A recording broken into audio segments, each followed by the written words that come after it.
সোমবার রাত থেকে জাতীয় রাজনীতিতে রীতিমতো তোলপাড় পড়ে গেছে। কারণ জগদীপ ধনখড় পদত্যাগ করেছেন। উপরাষ্ট্রপতির পদ থেকে একেবারে আচমকা কোনো আগাম আভাস ছাড়া পদত্যাগ করেছেন তিনি। এখন এই জগদীপ ধনখড়কে উপরাষ্ট্রপতি হিসেবে দেশের মানুষ চিনুক বা কতটা চিনুক সেই প্রশ্ন আলাদা বিষয়, কিন্তু বাংলার মানুষ কিন্তু তাদের প্রাক্তন রাজ্যপাল জগদীপ ধনখড়কে বেশ ভালোই চেনেন। ফলে গতকাল তার এই আচমকা পদত্যাগ বাংলার মানুষের মনে আলাদা করে একটা বড় কৌতূহলের জায়গা তৈরি করেছে। কেন পদত্যাগ করলেন, ঠিক কি ঘটেছিল, এই নিয়ে আজকে আলোচনায় আমাদের সঙ্গে রয়েছেন দ্য ওয়ালের editor in chief Shankhadeep Das. শঙ্খদা, প্রথমেই তোমার কাছে সরাসরি প্রশ্নে চলে আসছি। এই যে পদত্যাগের কথা বললাম, আচমকা পদত্যাগ জগদীপ ধনখড়ের, কেন, কি মনে হয় তোমার? দেখো, জগদীপ ধনখড় উপরাষ্ট্রপতি পদ থেকে ইস্তফা দেওয়ার সময় কাল রাত 9:25 ঠিক তার স্টেটমেন্টটা এসছে এবং চিঠিটা জানা গেছে। ওখানে উনি বলেছে শারীরিক অসুস্থতার কারণে তিনি ইস্তফা দিয়েছেন। এটা হচ্ছে প্রাইমারি রিজন হিসেবে উনি দেখিয়েছেন। কিন্তু যেই এইটা চিঠিটা সবাই দেখেছেন, সঙ্গে সঙ্গে মনে প্রশ্ন উঠেছে, আরে যে মানুষটা বিকেল 5টা পর্যন্ত অপোজিশন লিডারদের সাথে মিটিং করেছেন পার্লামেন্টে রাজ্যসভার চেয়ারম্যান হিসেবে, জয়রাম রমেশ আমাকে বললেন যে সন্ধ্যে 7:30টার সময় পর্যন্ত আমি জগদীপ ধনখড়ের সাথে ফোনে কথা বলেছি পার্লামেন্টের বিজনেস নিয়ে, সেই মানুষটা হঠাৎ করে রাত 9:25 ইস্তফা দিয়ে দিলেন। তো এটা তো এরকম নয় যে আমার এখন খুব মাথা যন্ত্রণা করছে ফলে আমি এই খবরটা লিখতে পারছি, এরকম নয়। এটা হচ্ছে একটা গভীর অসুস্থতা, একটা সাস্টেন্ড একটা তার ট্রিটমেন্ট চলছে, এরকম একটা ব্যাপার। তিনি বলছেন না, আমার অপরাগতার কারণে আমি আর পারবো না, তাহলে মানুষ বুঝতো। কিন্তু এটা তো এরকম নয়। কালকে বিকেল 4টের সময় জগদীপ ধনখড়ের অফিস থেকে, মানে উপরাষ্ট্রপতি সচিবালয় থেকে একটি প্রেস রিলিজ করা হয়েছে, ইস্যু করা হয়েছে। সেই প্রেস রিলিজে বলা হয়েছে যে মাননীয় উপরাষ্ট্রপতি 23 এবং 24 জুলাই জয়পুর সফরে যাবেন এবং জয়পুরে গিয়ে উপরাষ্ট্রপতির সরকারি অনুষ্ঠান রয়েছে। দুদিন আগে, দুদিন না মানে সপ্তাহখানেক আগে 10 জুলাই উনি জেএনইউ তে গেছিলেন, সেখানেও বলেছেন যে আমার তো রেজিগনেশন আসবে 27 সালে অগাস্ট মাসে, কারণ তখন আবার তার মেয়াদ শেষ হয়ে যাবে। তো সেই মানুষটা যখন দুম করে এরকম ইস্তফা দিয়ে দেন, তখন স্বাভাবিকভাবে একটা প্রশ্নচিহ্ন তৈরি হয় এবং কেউ তার এই শারীরিক অসুস্থতার বিষয়টা তা কারো হজম হচ্ছে না, প্রত্যেকেই সন্দিহান। এবং গোটা দিল্লির রাজনীতিতে, পশ্চিমবঙ্গেও তাই। পশ্চিমবঙ্গের আমি জানি যে ব্যুরোক্রেসির মধ্যেও, পলিটিক্যাল সার্কেল তো বটেই, ব্যুরোক্রেসির মধ্যেও সবার একটা কৌতূহল তৈরি হয়েছে, আরে কেন হঠাৎ করে কেন ইস্তফা দিলেন। এবং জগদীপ ধনখড়কে তো নরেন্দ্র মোদী, অমিত শাহ তারাই বেছে নিয়ে গেছিলেন। তার হঠাৎ করে এই ইস্তফা একটা ব্যাপক কৌতূহলের তৈরি করেছে এবং সবাই মনে করছেন যে শারীরিক অসুস্থতার যে কারণটা উনি দেখাচ্ছেন সেটা প্রকৃত কারণ নয়, কোনো গুঁড়ো নিশ্চয়ই কারণ আছে। ঠিক। এই যে আচমকা পদত্যাগ, এটাকে কি বিরল বলা যায়? মানে আগে কি এমন হয়েছে? না, আগে স্বাধীনতার পর, স্বাধীনোত্তর ভারতবর্ষে কোনো উপরাষ্ট্রপতি এরকম ভাবে দুম করে ইস্তফা দেননি। মধ্য মেয়াদে কোনো উপরাষ্ট্রপতি ইস্তফা দেননি। সেই কারণেই তো সবচেয়ে বড় মানে কৌতূহলটা তৈরি হয়েছে। তুমি দেখো তিয়াস, আজকে জগদীপ ধনখড় উপরাষ্ট্রপতি, তিনি যদি যখন বলছেন যে আমার শারীরিক অসুস্থতার কারণে আমি আর পারছি না, আমি আর উপরাষ্ট্রপতি পদে কন্টিনিউ করতে পারছি না, তখন কি হয়? তখন একটা স্বাভাবিক সহানুভূতি তৈরি হয় যে রাজ্যসভার চেয়ারম্যান বা উপরাষ্ট্রপতি পদে যিনি রয়েছেন তার যে শারীরিক অসুস্থতা এমনই একটা কঠিন অবস্থা যে তিনি ছেড়ে দিতে বাধ্য হচ্ছেন, একটা স্বাভাবিক সহানুভূতি তৈরি হয়। সকলের সুস্থতা কামনা করে। আজকে প্রাইম মিনিস্টারের টুইট দেখো, 15 ঘন্টা বাদে, ঠিক, হ্যাঁ, জগদীপ ধনখড়ের ইস্তফার 15 ঘন্টা বাদে প্রাইম মিনিস্টার টুইট করে বলছেন, ওয়ান লাইনার টুইট, যে দেশ সেবার বহু সুযোগ আপনি পেয়েছেন ধনখড়জি, আপনার সুস্থতা কামনা করি। প্রাইম মিনিস্টারের টুইট দেখে অনেকে মনে করছেন যে তার মানে ডেফিনেটলি কোন একটা কনফ্লিক্টের জায়গা তৈরি হয়েছিল, যে সরকারের শীর্ষ নেতৃত্বের সঙ্গে, মানে নরেন্দ্র মোদী, অমিত শাহ এবং তার মন্ত্রিসভার নেতাদের সঙ্গে জগদীপ ধনখড় একটা কনফ্লিক্টের জায়গা তৈরি হয়েছিল। এবং সেখানে প্রাইম মিনিস্টার বোঝাতে চেয়েছেন ওয়ান লাইনার টুইটে যে আপনাকে অনেক সুযোগ দেওয়া হয়েছে, এবার ভাই আপনি আসুন। আরো কয়েকটা ইম্পর্টেন্ট জিনিস, কেন্দ্রীয় মন্ত্রিসভার কোন মন্ত্রী টুইট করেননি। উপরাষ্ট্রপতি যদি আজকে শারীরিক অসুস্থতার কারণে ইস্তফা দেন, তাহলে স্বরাষ্ট্রমন্ত্রী, বিদেশ মন্ত্রী, প্রতিরক্ষা মন্ত্রী, শিক্ষামন্ত্রী, ইনফরমেশন ব্রডকাস্টিং মিনিস্টার, সেচ মন্ত্রী, জলসম্পদ উন্নয়ন মন্ত্রী, সবাই মন্ত্রী একটা অফিসিয়ালি একটা ফর্মালিটি যে টুইট করা, ঠিক। কোনো টুইট নেই। প্রাইম মিনিস্টার যে টুইট করেছেন, নর্মালি এক্ষেত্রে কি হয়, যদি কেউ অসুস্থতার কারণে সরে যেতে বাধ্য হন, মধ্যমেয়াদে তাকে ইস্তফা দিতে হয়, একটা সহানুভূতি নিয়ে যখন টুইট করে, আমার গত 20 বছর 25 বছরের সাংবাদিকতার অভিজ্ঞতা দিয়ে বলছি, সেখানে একটা পার্সোনাল অ্যানেকডোট থাকে যে ধনকরজি, আপনি কৃষকদের জন্য একটা সময় আন্দোলন করেছেন, আপনার দীর্ঘ রাজনৈতিক জীবন, আপনি এই করেছেন, আপনি অমুক করেছেন, আপনার তমুক সাফল্য আছে, এইসব বলে তারপরে কৃতিত্বর কথা বলে তারপরে একটা আপনার সুস্থতা কামনা করি। এইসব তো কোনো নেই। আরো ইন্টারেস্টিং পয়েন্ট আমি বলছি, জগদীপ ধনকরকে যখন উপরাষ্ট্রপতি পদে নির্বাচনের সময় তার নাম যখন প্রস্তাব করা হয়, তুমি মনে করে দেখবে যে দার্জিলিং এর রাজভবনে হেমন্ত বিশ্ব শর্মা অসমের মুখ্যমন্ত্রী এবং আমাদের জগদীপ ধনকর, মানে তখন তৎকালীন রাজ্যপাল এবং মুখ্যমন্ত্রী মমতা বন্দ্যোপাধ্যায়, তিনজনের একটি মিটিং হয়। সেইখানে তাকে মমতা বন্দ্যোপাধ্যায়কে জানানো হয় যে জগদীপ ধনকরকে উপরাষ্ট্রপতি পদপ্রার্থী করা হবে এবং তৃণমূল সাপোর্ট করে। কালকে জগদীপ ধনকর ইস্তফার পর আজকে মমতা বন্দ্যোপাধ্যায়ের তরফে কোনো টুইট নেই, কোনো টুইট নেই, ওয়ান লাইনার টুইটও নেই। এবং আমি জানি তৃণমূল কালকে অফিসিয়ালি প্রত্যেকটা স্পোক্সপারসনকে বলে দিয়েছে যে এই ব্যাপারে তৃণমূল কোনো মন্তব্য করবে না। ঠিক, ইন্টারেস্টিং নয়? আজকে বিকেলবেলা মমতা বন্দ্যোপাধ্যায় সাংবাদিক বৈঠকের সময় তাকে প্রশ্ন করা হলে তিনি বলেছেন যে আমি মনে করি তিনি সুস্থ, তিনি পুরো সুস্থ বলে ছেড়ে দিয়েছে। একদমই তাই।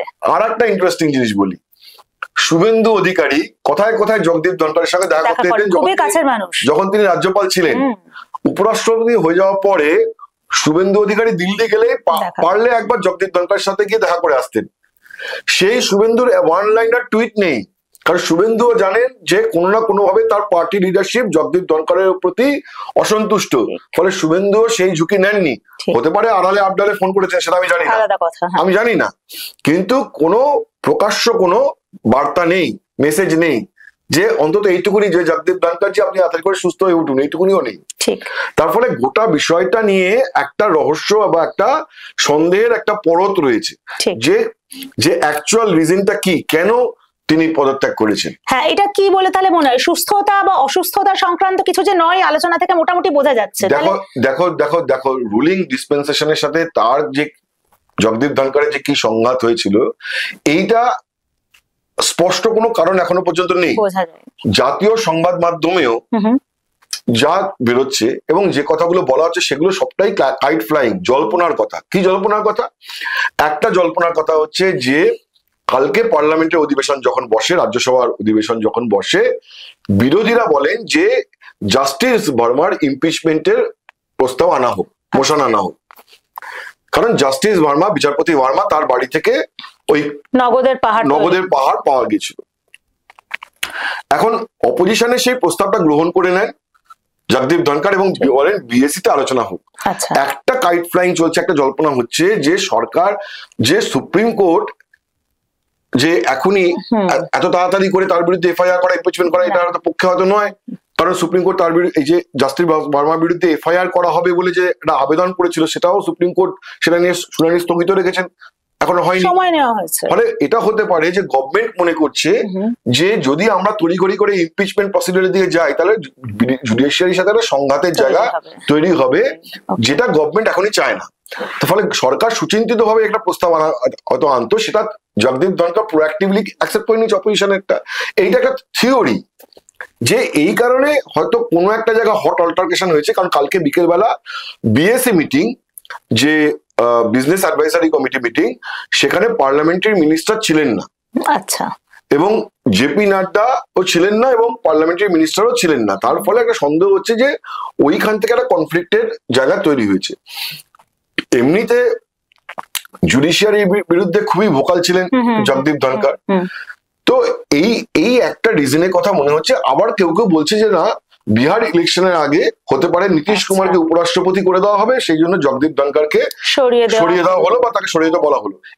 এই থিওরি আমি কোনোভাবে বিশ্বাস করি না, কারণ যদি কাউকে তার পদ থেকে সরে যেতে বলা হয় যে অন্য কাউকে রিইনস্টেট করার জন্য, তাহলে তো জগদীপ ধনকর তো চাইলে নাও সরতে পারতেন, তাহলে তার তো একটা স্যাক্রিফাইস হলো।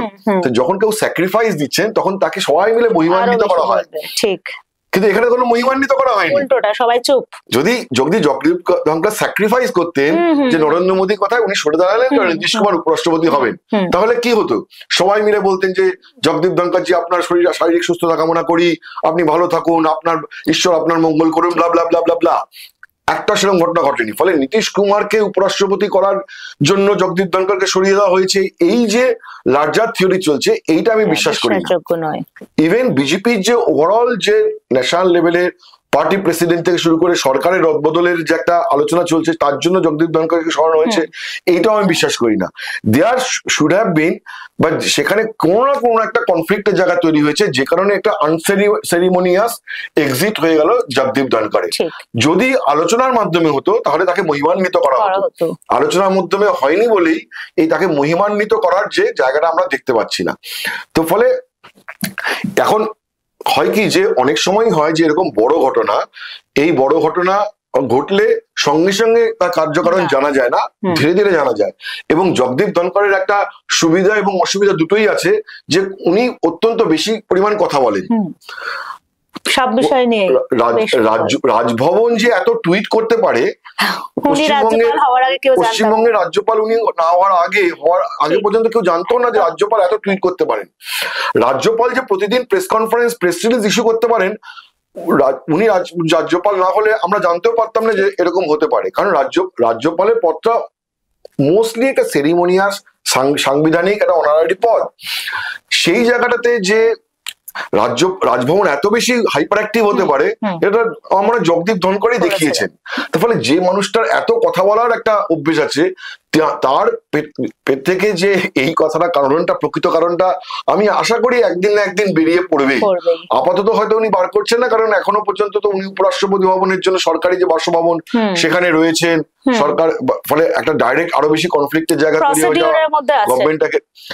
কিন্তু দেখো তিয়াস, একটা জিনিস যেটা আমি বলতে চাই, যেটা আমার ব্যক্তিগতভাবে মনে হয়, সেটা হচ্ছে যে জগদীপ ধনকর পলিটিক্যাল জার্নি কিভাবে শুরু হয়েছিল। উনি ছিলেন জনতা পার্টিতে, জনতা পার্টি দিয়ে ওনার শুরু। তারপরে উনি কিছু সময় কংগ্রেসে ছিলেন। তারপরে উনি এই 2021-এর বিধানসভা বা 2019 সালের লোকসভা ভোটের পর উনি ওই বিজেপির কিছু থিঙ্ক ট্যাঙ্কের সঙ্গে, আরএসএস এর কিছু থিঙ্ক ট্যাঙ্কের সঙ্গে জড়িয়ে যান। এবং আমি যদি ভুল না করি তাহলে ওই আরএসএস এর থিঙ্ক ট্যাঙ্কেরই সদস্য হিসাবে তিনি ওয়েস্ট বেঙ্গলে পোস্টপোল ভাইরাস দেখার জন্য একটা টিমে ছিলেন। না, উনি ছিলেন না, সরি, এটা তো আনন্দ বোস ছিলেন না। যাই হোক, তিনি জুড়ে যান এবং তারপরে মোদী, অমিত শাহ তাকে রাজ্যপাল করে পশ্চিমবঙ্গে পাঠিয়েছেন। ঠিক আছে, তার মানে কি, এবং সেই রাজ্যপাল পদ থেকে তাকে উপরাষ্ট্রপতি পদে তুলে নিয়ে যাওয়া, এইটা তো একটা বিজেপির ইয়েস ম্যান ছাড়া আরো সম্ভব নয়। তো যাকে আমি ইয়েস ম্যান বলে মনে করি, তার কাছে কি এক্সপেক্ট করবো? যে আমি যা বলবো তাই শুনবে। তো নরেন্দ্র মোদী, অমিত শাহ তো এক্সপেক্ট করেছিলেন যে এই মানুষটাকে যা বলবো আমি তাই শুনবি। বিশেষ করে জগদীপ ধনকরকে প্রথম উপরাষ্ট্রপতি হওয়ার পরপরই মোদীকে দেখলে, নরেন্দ্র মোদীকে দেখলে উনি যেভাবে হাত জোর করে গলে গলে গলে গলে পড়তেন, তা থেকে অনেকেই মনে করতেন যে উনি বোধহয় ইয়েস ম্যানই। কিন্তু এখন যদি কোনো ইয়েস ম্যান হঠাৎ করে বিপ্লবী হয়ে ওঠে, তাহলে একটা সংঘাতের জায়গা তৈরি হয়। আমার মনে হয় এটাই হয়েছে, একজন ইয়েস ম্যান হঠাৎ বিপ্লবী হয়ে ওঠার কারণেই হয়তো সংঘাত তৈরি হয়ে থাকতে পারে। এবং তার ফল আউট হচ্ছে যে এমন একটা পয়েন্ট অফ নো রিটার্নে চলে যাওয়া, যেখানে জগদীপ ধনকর হয়তো নিজের মান সম্মান রাখতে বা তাকে একটা অনারেবল এক্সিটের জন্য পদত্যাগ করে দিতে হলো।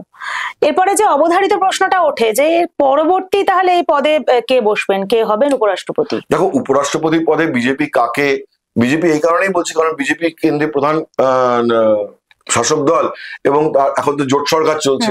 ফলে বিজেপি তার জোট শরিকদের সঙ্গে আলোচনা করে একটা নাম ঠিক করবে।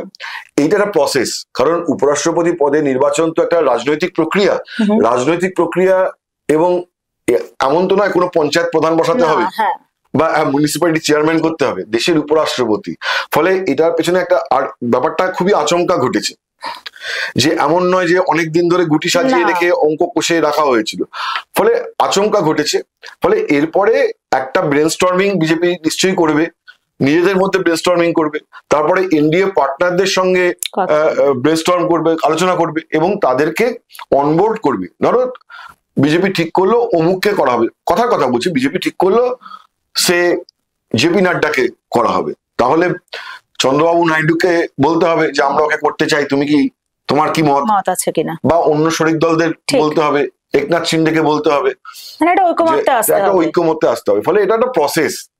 আর ন্যাশনাল মিডিয়াতে এখন কি হয়, আমাদের 24/7 খবরের জায়গায় এই কাইট ফ্লাইং চলতে থাকে, যে যেই জগদীপ ধনকর ছেড়েছেন তার মানে নীতিশ কুমার বা হচ্ছে যে কংগ্রেসের থেকে শশী থারুর কে নিয়ে আসবে বা অন্য কেউ বা মন্ত্রিসভা নীতিশ কুমার বা এরকম গোছে কথাবার্তা। তো কিন্তু আমার মনে হয় যে ইট উইল টেক টাইম, যে পুরো ব্যাপারটাকে বিজেপির মধ্যে আলোচনা, আরএসএস এর সঙ্গে আলোচনা এবং এনডিএ এর মধ্যে একটা ঐক্যবদ্ধ করে তোলা, তারপরে অপোজিশন পার্টিগুলোর সাথেও নিশ্চয়ই আলোচনা করবে।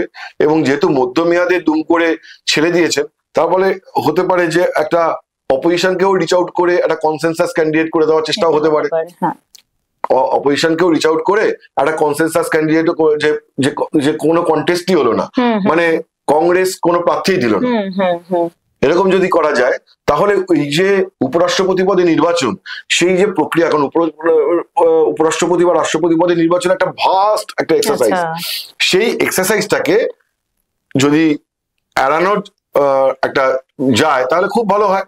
তাহলে সেক্ষেত্রে একটা ব্রডার কনসেনসাস দরকার, সেই ব্রডার কনসেনসাসের জন্য কংগ্রেসের কাছ থেকেও বলতে হবে যে তাহলে তোমরা যেন কোনো প্রার্থী দিও না, তাহলে একটা কনসেনসাস ক্যান্ডিডেট করি। তো এইভাবে একটা করা যেতে পারে। সুতরাং যাই হোক না কেন, তুমি জেনে দেখো অন্তত খুব কম করে হলেও 15 দিন সময় লাগবে ঠিক পুরো প্রক্রিয়াটাকে সাজাতে। হয়তো নাম মাথায় চলে আসতে পারে, আজকালের মধ্যে একটা নাম মাথায় চলে আসতে পারে, কিন্তু সেটাকে একটা প্রক্রিয়াগতভাবে সাজাতে আরো 15 দিন মিনিমাম টাইম লাগা উচিত। ঠিক। জগদীপ ধনকরের এই আচমকা পদত্যাগ করার পেছনে যে কারণ কেবলমাত্র অসুস্থতা নয় যা তিনি দাবি করেছেন, সেটা নিয়ে মোটামুটি আজকে একটা পরিষ্কার হওয়া গেল শঙ্খদার সঙ্গে আলোচনায়। কিন্তু এক্সাক্ট কারণ জানার জন্য আমাদের অপেক্ষা করতে হবে পরবর্তী উপরাষ্ট্রপতির নাম জানার জন্য। এমন আরো অনেক বিশদ আলোচনা, অ্যানালাইসিস এসব জানার জন্য সঙ্গে থাকুন দ্য ওয়ালের, দেখতে থাকুন দ্য ওয়াল, কারণ খবর এখন এখানেই।